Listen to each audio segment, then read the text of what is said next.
What is up, Los Angeles, and welcome back to your Rams LAFB show right here on the LAFB network. I am Ryan Anderson, joined again.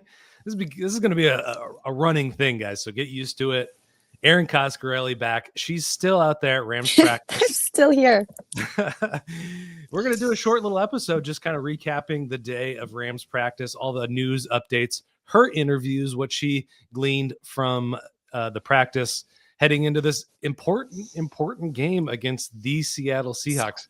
These are probably the two best teams in the NFL right now, heading on a collision course towards each other. We're going to find out who's the better team. I mean, there's so many questions. There's so many angles that you can approach this from. Both teams are on fire. Absolutely. Hot NFC West action. Come on. I love it. How we doing, Erin? How was your day out so there? So good. Welcome to my booth. I feel like I live in this booth. So I'm at Rams HQ in their media room. Supposedly it's soundproof. Oh, am I getting kicked out? See? I'm good? Oh. She's like, leave. It's time. She's like, leave. You've been here all day. But it's true. Coach spoke today, Wednesday, 1:55 p.m. And then shortly after Coach, we got about 7 minutes with him. Right after that, we got to hear from Stafford. And then what happens is it's open practice. We, the media, can shoot a little bit. Obviously, once the offense starts, throwing some plays, we can't. We have to go back to our cubby hole. So this is the media room, and it's almost like a soundproof telephone booth. Obviously it's not very exciting, but hopefully it is soundproof because I've been in here talking all day. And if I can't even imagine if the poor media members have been listening to me. But yeah, it was an eventful day. Obviously another big, important. Bye, Omar. See you later. Okay. Yeah. Omar Ruiz from NFL Network. I mean, look, this should be like a prime time Sunday night matchup because, as you mentioned, your intro, two best teams, certainly not just in the NFC, but in the NFL, and they happen to be in the same division. And winner of this game claims, number one in the NFC West. So a lot is on the line. It feels like both of these teams have interesting storylines, which I know you're going to ask me about. So I'm going to shut up right now. Well, first off, let's take care of some housekeeping and get some injury updates straight from the horse's mouth, as it were. A lot of people asking about Davante Adams. What's his status? And then a new injury kind of cropped up for us anyway. No news coming out about this one, but along the defensive line, what are you hearing? Yeah, great question. I think we were all a little bit surprised to hear about Kobe Turner. He did pop up. He did not participate today, dealing with a back injury. Obviously, we'll keep you guys posted on how all that turns out. But Coach didn't seem to be alarmed. But then again, Coach never really shows his cards when it comes to any of his players and their respective injuries. The other thing that I think we were all kind of curious about was what's Davante's status. I want to say that was like one of the first questions asked out of the media today. Davante leaving the game early with that, what we thought, at least I had heard on the broadcast, was a back tightness, but now it seems as though it's his oblique. So how serious is that? We were kind of chattering to ourselves, but they said it doesn't seem to be serious. But as we've seen almost every single week, no Puka, no problem.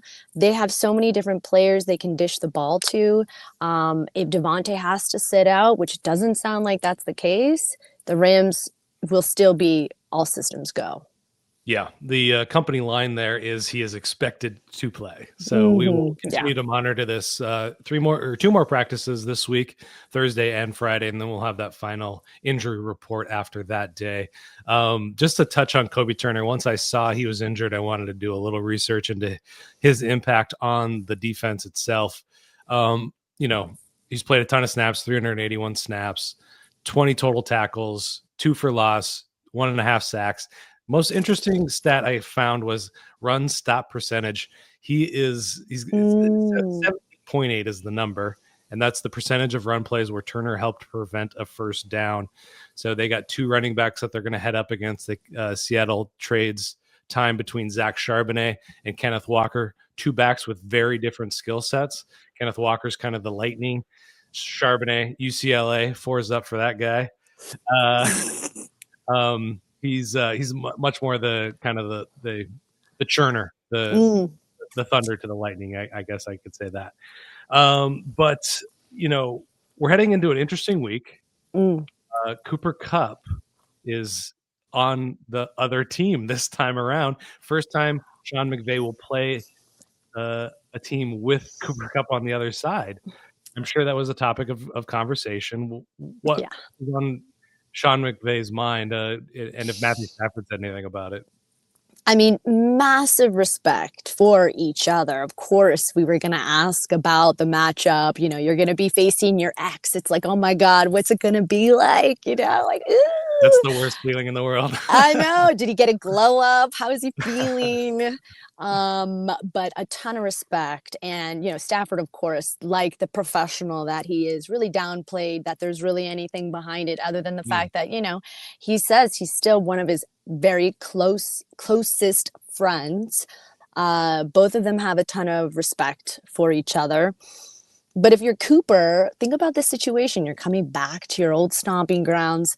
And, we don't know necessarily if Davante's 100%, but it's likely he's going to play. And you have to see, it's like Davante's looking pretty good. That offense is looking pretty good. And Cooper's not a part of it, So, of course, the media, oh, great, my light just went out. Because, again, I've been using it all day. So, still look great. Darn it. Oh, well, next time we'll need to bring a plug.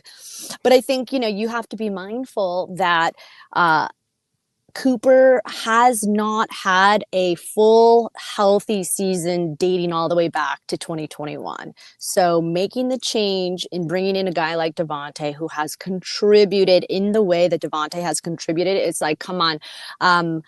But the media likes to hype everything up, make everything a big deal.com. So that's what we did. And, both coach and Stafford gave tons of respect to Cooper. And, it'll be interesting to see how the handshake and the high fives and the dapping and like all that's going to go on Sunday. We're all going to be paying attention to that. Yeah. And you got to wonder, in terms of once the rubber hits the road and the cleats are on the field, how much does he want to, Cooper Kupp, that is, get involved in the game? He in Seattle, he doesn't have to be the number one receiver. They have Jackson Smith and Jigba. They added Rashid Shaheed to that mix. They also have two quality tight ends as well, and AJ Barner and Elijah Arroyo. I'm really interested to see how those guys go. But he's got 367 yards so far this year on 26 receptions. Does he still have that yak prowess that he always brought? Yes, he does. He's actually 7.1 yards per reception of yards after the catch. Kind of bungled my way through that sentence, but that's his highest going back to all the way to 2018. So wow. I'm super curious if that's going to play a factor, that particularly the yards after the catch, because in the past the Rams have had issues with tackling. They've really shored that up, but just an interesting storyline on both sides. I'm gonna go and take a flyer here and I have a feeling Cooper's gonna score a touchdown. I mean, let's see. I didn't rattle off the touchdown. One touchdown so far this year. So he played his best game just last week against Arizona. So maybe he's on a heater. He did miss time with an injury so far this year. So that trend continues. Sure. But, a big question is they're coming off. This team is coming off an incredible win. I talked to Nate Atkins yesterday. He said the Rams locker room was angry, the angriest he's ever seen a locker room after week 5 loss against the 49ers. And I asked him what it was like, after that win, and if it was like fans, like it really felt like a catharsis on social media. And he was saying that, yeah, it seems like this team really wanted that, and it's really buoyed their spirits. But what is your impression of the mindset in the building right now, heading into this not easy game? Yeah, a lot of implications. We talked about their NFC wins, NFC West wins, how important those are to playoff standings. Everybody knows the tiebreakers. This game is just as important as last week. So what's the mindset out there? Yeah, right. It feels like this week is the biggest test. And I know we say it every week, but this week really does feel like the biggest test for both of these teams. Because now I think what I had on Friday spoken to Steve Avila about, because remember last week, the biggest storyline was they're making a big change on special teams. They're changing their kicker out, Josh Carty out, Harrison Mavis in. And what does that look like in terms of how coach is going to decide fourth downs?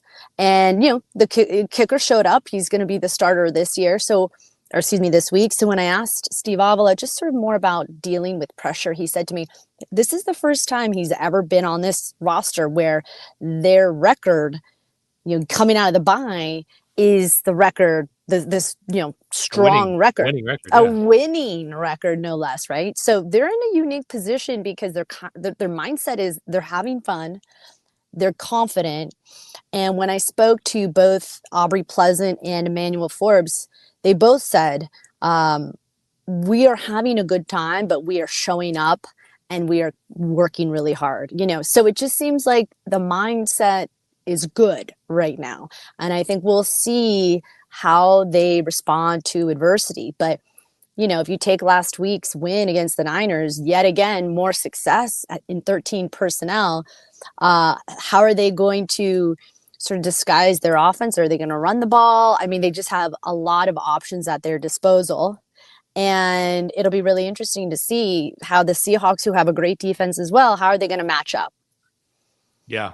That's, I was talking to Nate Adkins of The Athletic about, he was covering the Colts and previously did the Lions and another team that I'm forgetting again. I want to say the Bears, but Packers. I think it's anyway. Not the point. I asked him what the biggest difference was about the Rams locker room compared to the other ones he's been in. Good question. And just the building in general, and he's like, it starts with McVay and everybody, while working hard and trying to achieve the best, they're trying to have a lot of fun as well. And you can always see that how much McVay cares about football, but also his football players as well. He's such a heartfelt guy, and not to compare him to Kyle Shanahan, but that same kind of warm, embracing kind of feeling does not exist in that building necessarily. And it's just a different way of doing business, I guess. But a lot of guys like playing here. And one that, you've kind of dug into a little bit, Emanuel Forbes, former first round pick. Sounds like he did not have a great time in his first location there over with the Washington football team. You had a chance to talk to him. Is that correct? And as well as his position coach, Aubrey Pleasant. Yeah, it was one of the coolest conversations I got to have about both guys giving each other credit. And the thing that you mentioned that I think resonates, which is important to mention, is when you believe in guys, like you just said, the way Coach McVay believes in his guys, you can tell he cares. You have potentially, and I'm not a professional football player, but maybe they show up, they come early, they stay a little bit longer. And just to add my reference to that, if you take a look at what the Rams are spending on 2025 salary cap hit defensive players, you are spending the least amount, the Rams, and yet they have the second best defense in points allowed. So I'm just saying, like, there could be something there, right? Like, they're being savvy with the way they spend, but they're also putting their money with their coaches and how they bring out the best in players. And yes, I had a chance to speak with Aubrey Pleasant. And then right after, media brought out Emanuel Forbes, and we really talked about what is the power of belief and how much does that impact you? Because when we talk about Emanuel Forbes, who has such a cool underdog story that I think so many of us can relate to. For me personally, I've been overlooked, I've been criticized, I've been judged, I've been told not good enough. And I think there's nothing more potent than if you are a football player where it is a performance-based, results-based, bottom line business. And if you're not performing to the degree of which your contract says you should, you're done, you're out, you're donezo, you know? So I think for me, these are the stories that I really enjoy, because you don't need to be a football fan to love what's going on with the Rams, or to just love like sports in general. And it's on display when you talk to these guys, and the reverence that they have for the coaches like McVay, or like their coach Aubrey Pleasant, who is the pass game coordinator. And it's really cool to see. It's definitely here in the building. Like Davante talked about it during training camp. You were around when he was talking about how it's just positive. There's no black cloud. And remember, he came from the Jets, and then before that, the Raiders. And so you can just feel, it's palpable here, that there is something different in Los Angeles, and it seems to be making an impact on the football field. Yeah, and there is some evidence that it's having an effect on his play. We over here at the LAFB don't put a lot of stock into PFF grades, but there is something to be said about it. So he's got the highest defensive grade in his career of 60, which isn't stellar or anything, but it beats the heck out of the 39 that he posted the year before, and the 50 he posted in his rookie year. I mean, this guy's not even 25 years old. He'll play the most football of his career as a pro. He's got 411 snaps played so far this year. 482 is what he played in his rookie season. And it's crazy. You look at his snap counts, and he is a starter. He is out there. The belief, the proof is in the pudding. The belief is there to be seen. And you look across this whole defense, particularly, and you look at the guys that they, I don't want to say scrape the bottom of the barrel for, but nobody was real high on Nate Landman coming into this year. Omar Spates, and he's maybe the defensive MVP of the year for this team. I don't know. I may have given him that award, but I think I gave him the out of nowhere award. But huge plays for him. Omar Spates next to him, he was a guy, undrafted free agent. Behind him, even talk about the linebackers, Sean Dolak, another undrafted free agent, beat out Chris Paul Jr., who's a third round draft pick, I believe. That you look at Darius Williams, nobody was clamoring for him. Akello Witherspoon, another guy, Quentin Lake for his up. I got to take my shot at you. Yes. He was a sixth round pick, a developmental prospect who just really kept plugging away. And, just guy after guy you can just point to. And, bringing back Coleman Shelton on the other side of the ball. Just they're all over this roster. And it's one of the things that really does set this team apart and make it truly special, and allows them, to keep their defense inexpensive, because they're spending a lot more. They're spending a lot more on offense. Yeah. But these are the kind of guys that you have to have on the roster, and they're investing so much in coaching and development, and that begins and ends with a people first mentality, I believe. So, it's a total tone setter. It's a tone setter. It is like from top to bottom. And like you said, it starts with Sean McVay. But that's why this season, I'm not kidding you, I am willing to stay here so much later, because I am tapping into the energy that I'm feeling, like that. This just feels different. It feels special. And we'll see on Sunday. I mean, really, I think this is going to be the biggest test, as everybody keeps talking about it. It should be the Sunday night game. It's not, but oh well. But I'll come back. I'll be here Friday. I don't know if we want to, keep the party going, but I'll charge my light better next time. Jeez Louise. Yeah, sorry guys. So we will get you out of here unless you have anything else to add. No, that's a wrap. That's a wrap for me here at Rams HQ. Thanks for having me. And we'll see you Friday. Yeah, we'll definitely do this again. This is a fantastic episode of the Rams LAFB show. Thanks for joining us as always. Go check out that Nate Atkins interview if you have not yet. It's a really fun episode. He's super knowledgeable, communicates in a really clear and concise way that everybody can understand, but he knows a ton about football. You can absolutely tell that. And he's a great guy. Guys, like and subscribe, and please tell your friends. Go check out LAFBnetwork.com. I am RL Anderson, LAFB on X. You can find Erin Coscarelli with her name anywhere on socials. Great follow. But until Friday, well, actually, we'll be back Thursday with our official preview. I'm not sure if we're going to have a guest on that show, but it's going to be an awesome one. It's going to be a long one, I'm sure. Lots to talk about with this matchup. Appreciate all of you guys. Until next time, we'll see you. Hey, Ramley, thank you so much for hanging out with us and watching the Rams LAFB show. Quickly before you go, got to tell you about our friends over at Sleeper. It's the #1 sports app right now, and you've got to download it because it's got so many great features that I want to tell you about. Aside from season-long fantasy, which is the best in the business, they've also got live score trackers, in-game updates, plus the live chat where you can actually communicate with other users right on the app. But perhaps the best feature, at least that I like, is the daily fantasy feature or the live pick'em. Just pick 2 to 8 players across any sport, baseball, basketball, hockey, obviously football and our Rams. You're going to choose a player, just choose more or less. Matthew Stafford, more or less passing yards. Kyren Williams, more or less rushing yards, more or less touchdowns. 2 to 8, you can win real money. So when you go to make your first deposit, make sure you use our promo code RAMSLAFB, and Sleeper's going to give you a match bonus up to $100. So you deposit $100, they're going to give you $100 free. You're now sitting at $200.